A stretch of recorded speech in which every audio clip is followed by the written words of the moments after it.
Kecelakaan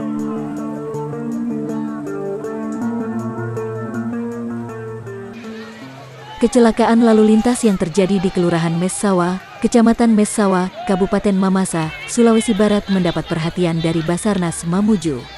Pasalnya, kecelakaan tunggal ini menyebabkan 3 korban belum ditemukan. Sebelumnya, mobil yang dikemudikan Muammar berangkat dari Kecamatan Mambi, kurang lebih pukul 2 WITA dan hendak menuju Kabupaten Pinrang, Sulawesi Selatan. Namun saat berada di lokasi tempat kejadian perkara, TKP, sopir yang mengemudikan mobil itu diduga mengantuk dan hilang kendali sehingga mobil terjun ke sungai. Dari informasi yang disampaikan Kapolsek Sumarorong, Ibtu Hendrik, 7 orang penumpang termasuk sopir yang berhasil selamat dan dilarikan ke Puskesmas Messawa. Namun 3 orang penumpang lainnya diduga terseret arus sungai.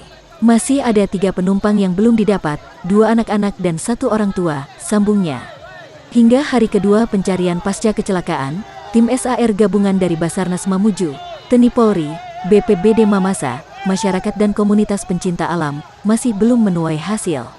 Untuk memaksimalkan upaya pencarian, tim SAR gabungan telah menetapkan perluasan wilayah pencarian selama 5 hari ke depan.